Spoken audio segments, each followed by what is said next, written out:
रेखा गुप्ता ने दिल्ली के मुख्यमंत्री के तौर पर अपना कार्यभार संभाला तो विपक्ष का असली चेहरा निकलकर सामने आ गया।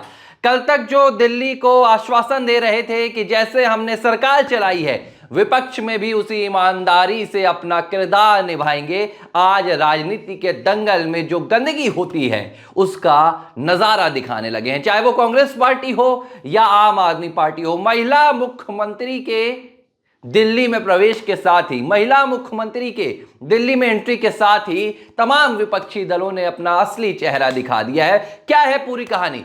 क्यों रेखा गुप्ता से पूरा विपक्ष घबरा गया है? रेखा गुप्ता का दमदार अंदाज, रेखा गुप्ता का दमदार तरीका पूरे विपक्ष को अब जोर का झटका दे रहा है और चीख चीख कर विपक्ष हाय हल्ला कर रहा है। पूरी कहानी बताऊंगा, पूरी कहानी। एबीसी हिंदी न्यूज में आप तमाम दर्शकों का स्वागत है। मैं हूं आर मोहन तिवारी। रेखा गुप्ता ने बीते दिन दिल्ली की मुख्यमंत्री के तौर पर शपथ ली। वो दिल्ली की 9वीं मुख्यमंत्री बनी, 4थी महिला मुख्यमंत्री बनी, भारतीय जनता पार्टी की दूसरी महिला मुख्यमंत्री बनी। रेखा गुप्ता नया नाम है, वैसे तो राजनीति में लंबे समय से हैं, लेकिन बहुत बड़े कद और पद तक नहीं पहुंची थी। रेखा गुप्ता ने दिल्ली छात्र संघ के चुनाव के जरिए अपनी राजनीतिक सफर की शुरुआत की। इसके बाद वो पार्षद बनी, 2 बार विधायक का चुनाव लड़ी, 2015 में, 2020 में और 2025 में जाकर शालीमार बाग से जीत कर आती हैं और भारतीय जनता पार्टी उन्हें जीत का तोहफा दे देती है। भाजपा ने रेखा गुप्ता को क्यों चुना, ये तमाम बातें हो चुकी है।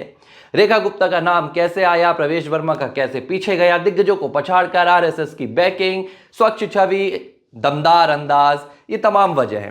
सवाल ये नहीं है।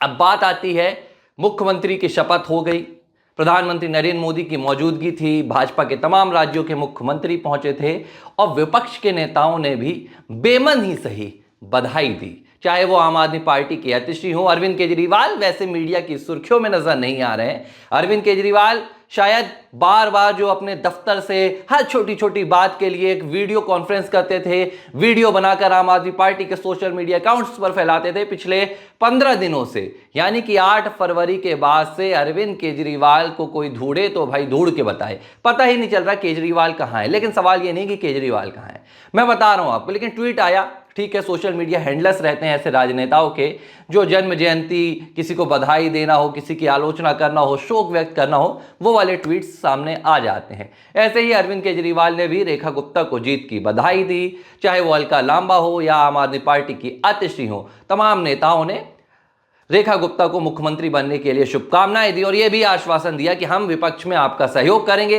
दिल्ली की जनता के हित में जो बेहतर हो पाएगा वो सब करने के लिए तैयार हैं। रेखा गुप्ता ने मुख्यमंत्री पद की शपथ ली तो सबसे पहले उन्होंने कैबिनेट के साथ यमुना घाट में आरती की। जाहिर सी बात है, यमुना घाट 2013 से ही दिल्ली की राजनीति का सबसे बड़ा अड्डा बन गया था। आम आदमी पार्टी जब सत्ता में आई तो उसने चीख चीख कर कहा कि हमारी पहली प्राथमिकता रहेगी, हम यमुना की सफाई करेंगे। नरेंद्र मोदी क्या कर रहे हैं?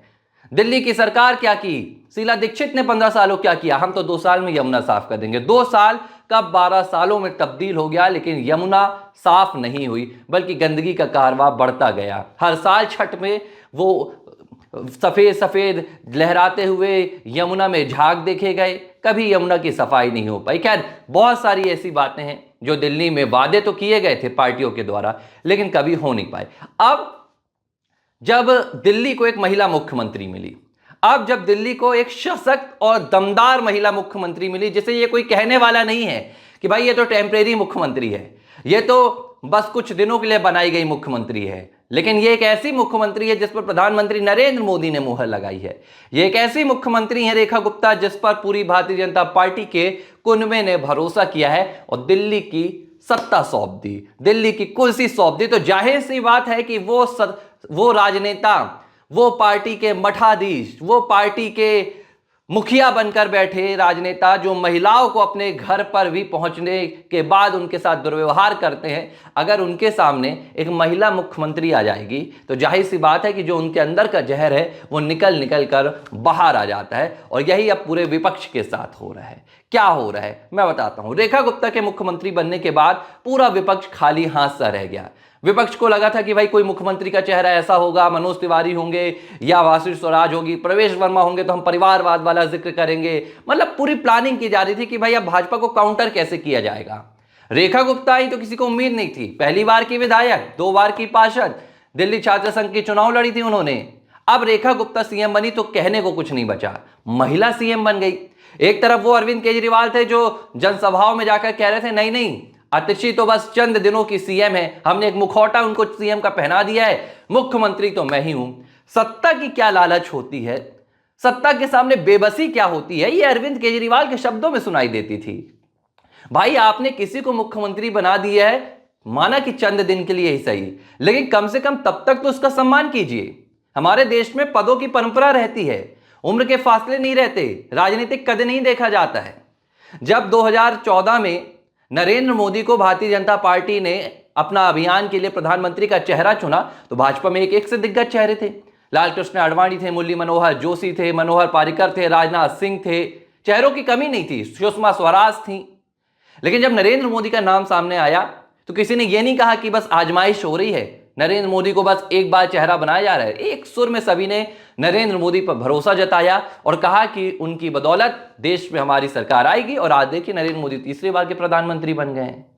तो यह राजनीति का एक तरीका होता है, अगर आपने किसी को वो जिम्मेदारी सौंप दी है तो उस जिम्मेदारी के लिए आपको उसका सम्मान करना होता है। लेकिन दिल्ली में क्या हुआ था, दिल्ली में आम आदमी पार्टी ने जब अरविंद केजरीवाल को मजबूरन इस्तीफा देना पड़ा, पहले तो वो जेल गए, उनसे लगातार इस्तीफे की मांग की गई कि भैया ये क्या तरीका है, लोकतंत्र में एक मुख्यमंत्री जेल के भीतर से बैठकर दिल्ली की सरकार चला रहा था। लेकिन अरविंद केजरीवाल को मुख्यमंत्री पद की इतनी लालच थी शायद कि उनसे पद नहीं छूटा जा रहा था। लेकिन जब सुप्रीम कोर्ट ने एक दायरा ही बांध दिया कि ना तो आप सीएम के कार्यालय जा सकते हैं, ना तो आप किसी फाइल में दस्तखत कर सकते हैं, ना आप किसी मीटिंग में जा सकते हैं, जब ऐसी शर्तें लांघ दी गई तब अरविंद केजरीवाल ने सोचा कि दांव खेला जाए, मुख्यमंत्री के पद से इस्तीफा दिया और अतिशी को मुख्यमंत्री पद की जिम्मेदारी सौंप दी। जिम्मेदारी तो सौंप दी लेकिन ताकत नहीं सौंप पाए।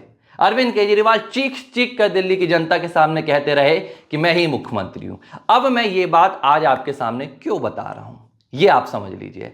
रेखा गुप्ता के मुख्यमंत्री बनने के बाद तमाम विपक्षी दल, कांग्रेस हो चाहे वो आम आदमी पार्टी, उनके कुछ पुराने ट्वीट्स खंगाल के लाई है। अब कहा जा रहा है कि दिल्ली को एक गालीबाज सीएम मिली है, दिल्ली को एक असभ्य सीएम मिली है, दिल्ली को ऐसी सीएम मिली है जो आपत्तिजनक शब्दों का इस्तेमाल करती है। कैसे ट्वीट्स की बात हो रही है मैं ये भी बताता हूं।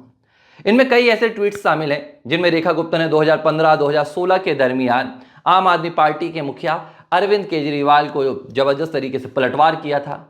और कई ऐसे ट्वीट्स हैं जब अरविंद केजरीवाल ने देश की सेना पर सवाल उठाया था, जब अरविंद केजरीवाल ने पाकिस्तान में जो भारतीय सेना ने अपनी जाबाजी दिखाई थी जाकर उन पर सवाल उठाया था, उनके सबूत मांगे थे, तब रेखा गुप्ता ने उसका पलटवार किया था। और रेखा गुप्ता ने अपने अंदाज में किया था। यह राजनीति है। देखिए यहां शब्दों का चयन उतना ज्यादा महत्वपूर्ण नहीं रखता है जितना कि शब्दों के जरिए आप क्या बताने की कोशिश कर रहे हैं। ठीक है, अगर रेखा गुप्ता ने कहीं आपत्तिजनक शब्दों का इस्तेमाल किया है, जाहिर सी बात है जब राजनीतिक तकरार होती है तो ऐसे शब्द निकल आते हैं। इसके लिए रेखा गुप्ता को समझना चाहिए कि तब उनकी जिम्मेदारी कुछ और थी, अब उनकी जिम्मेदारी कुछ और है। शायद तब वो एक वार्ड की पार्षद हुआ करती थी या उनका नाम भी बड़ा नहीं था, लेकिन अब उनके शब्दों का पूरे देश में प्रभाव पड़ेगा, देश के साथ पूरी राजधानी में भी प्रभाव पड़ेगा। ये बात रेखा गुप्ता भी जानती हैं। यही वजह है कि उन्होंने वो पुराने ट्वीट्स भी डिलीट कर दिए हैं। लेकिन जिस लिहाज से आम आदमी पार्टी और कांग्रेस पार्टी दिल्ली की एक सशक्त महिला सीएम को गालीबाज सीएम बता रही हैं, जाहिर सी बात है कि ये विपक्षी दलों का वो चेहरा है जो उन्होंने भाजपा के सत्ता में आने के साथ ही दिखाने शुरू कर दिए हैं। अब मैं आपको एक घटना की ओर ले चलता हूं। यहां तो आम आदमी पार्टी और कांग्रेस ने दिखा दिया कि ये देखिए ये पुराने ट्वीट्स हैं जहां अरविंद केजरीवाल के खिलाफ आपत्तिजनक शब्दों का इस्तेमाल रेखा गुप्ता के द्वारा कहा जा रहा है, कांग्रेस के खिलाफ प्रियंका गांधी, राहुल गांधी के खिलाफ।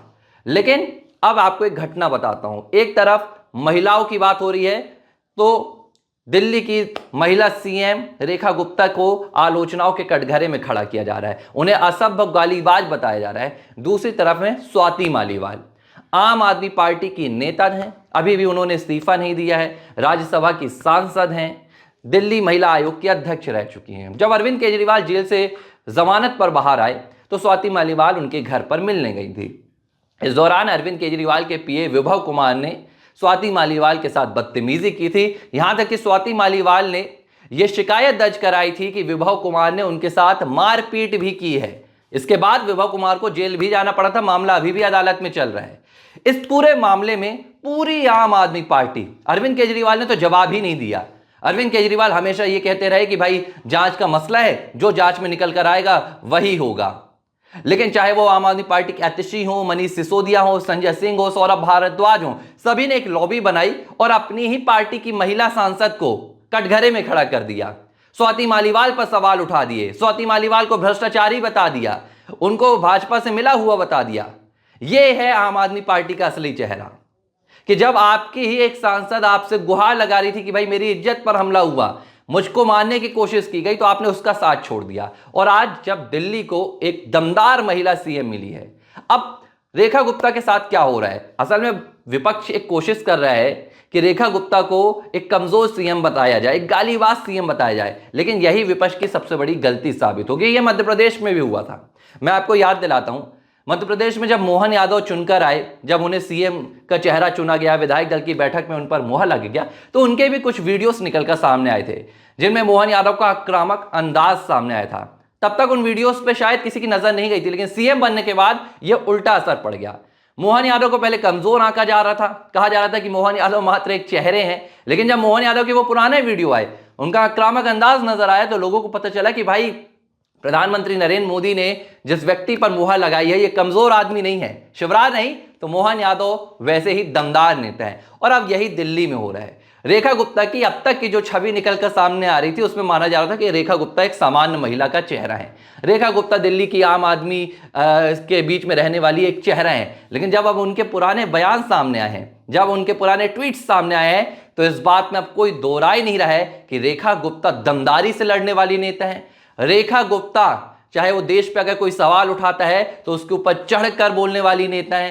रेखा गुप्ता हिंदुत्व का हार्डकोर चेहरा दिल्ली में बन सकती हैं। उनके पुराने ट्वीट से यह बात साबित हो रही है। और रेखा गुप्ता, उनके कई वीडियो सामने आ रहे हैं जिसमें उन पर आरोप लगाया जा रहा है कि भाई रेखा गुप्ता नगर निगम की संपत्ति को नुकसान पहुंचा रही थी। अब इन वीडियोस की दो प्रतिक्रिया सामने आ रही हैं। जो रेखा गुप्ता की आलोचना करने में तुले हुए हैं, वो इसे रेखा गुप्ता को कह रहे हैं कि आप सरकारी संपत्ति को नुकसान पहुंचा रही हैं। लेकिन एक दूसरा नजरिया भी बन रहा है कि रेखा गुप्ता, आप उनको अगर एक कमजोर महिला समझने की कोशिश कर रहे हैं तो आप भूल जाइए। दिल्ली को एक ऐसी दमदार महिला नेता बनी है जो लड़ने में भी सक्षम है, जो जुबान से भी लड़ती है और जरूरत पड़ती है तो वो अपनी ताकत का भी इस्तेमाल करती है। तो दिल्ली में जो सुरक्षा के मसले हैं, दिल्ली में जो भ्रष्टाचार के मसले, अब उनसे विपक्ष घबरा गया है और कोशिश कर रहा है कि भाई शूट टू चीफ मिनिस्टर को सीधे निशाने पर लाओ ताकि हम अपने भ्रष्टाचार के आरोपों से कहीं ना कहीं बच सके। इसके पीछे की सबसे बड़ी वजह है रेखा गुप्ता का वो बयान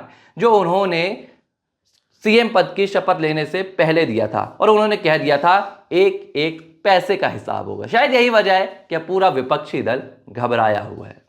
ABC हिंदी न्यूज, आज ही जुड़िए हर खबर के साथ